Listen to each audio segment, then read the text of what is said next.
Praise the lord. प्रभु यीशु मसीह आप सबको आशीषित करें। मैं ब्रदर शिवशंकर तिवारी आज एक और दृष्टांत आपके सामने रखना चाहता हूं।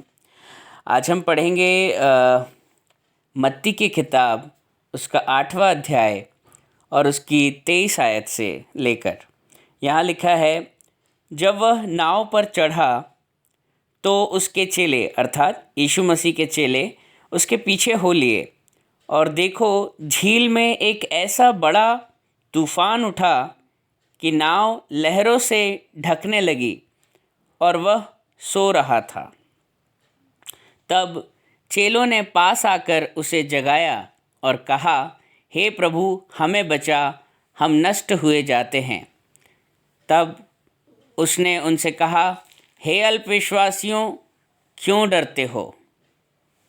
तब उसने उठकर आंधी और पानी को डांटा और सब शांत हो गया।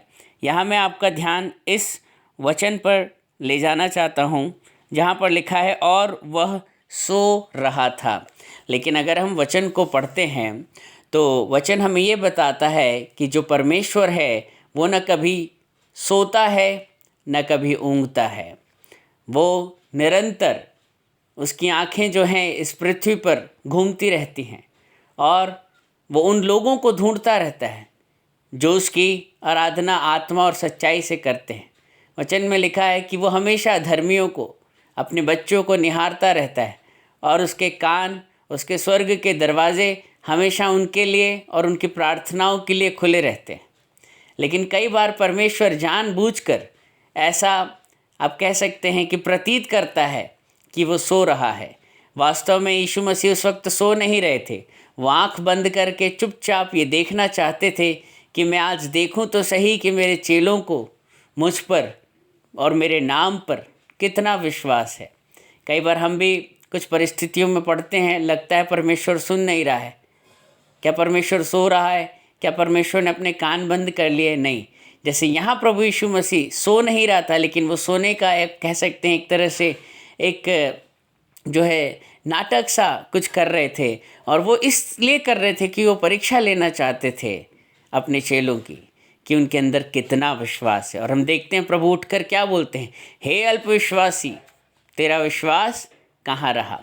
कुछ इसी प्रकार से लाजर की जब मृत्यु हो जाती है और यीशु मसीह को उसके मरने से पहले जब वो बीमार रहता है, सूचना मिलती है कि लाजर, जिससे तू बहुत प्रेम करता है, वो बीमार है।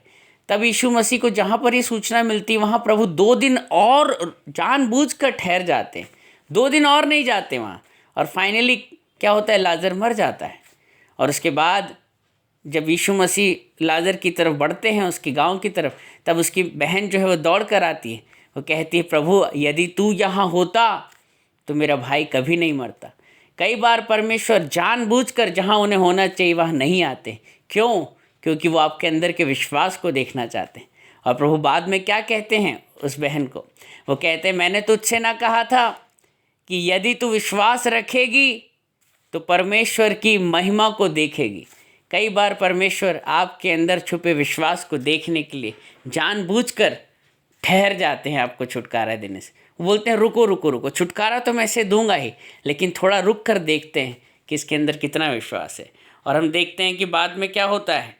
बाद में जब अय्यूब की हम गवाही पढ़ते हैं, है ना, हम देखते हैं शैतान के सामने परमेश्वर महिमा कर रहा है अपने विश्वासी की। वो कहते हैं दुष्ट को, शैतान को कहते हैं कि दुष्ट, तू कहाँ से आता है? वो कहता है, मैं पृथ्वी भर में इधर उधर टहलता हुआ आपके पास आ रहा हूँ। तो प्रभु कहते हैं कि क्या तूने मेरे एक विश्वासी को देखा है जो कि खरा और उत्तम मनुष्य है, जिसका विश्वास धन्य है? तो आज प्रभु भी कई बार जानबूझकर सोने का ऐसा नाटक करते हैं, ऐसा एक दिखावा करते हैं कि वो सो रहे हैं, क्योंकि वो आपके अंदर छुपे विश्वास को देखना चाहते हैं। और जब प्रभु को पता चल जाता है, हाँ, ये मेरा सच्चा विश्वासी है, तब प्रभु भी बहुत ज़्यादा आनंद से भर जाते हैं और वो खुद विश्वासी की जो है वो है कह सकते हैं प्रशंसा जो है वो करते हैं, जैसे उन्होंने अय्यूब की करी। प्रभु इस वचन के द्वारा आपको आशीषित करे। आपकी कोई प्रार्थना निवेदन है 6395893171 पे भेजें। Praise the Lord. जय मसीह।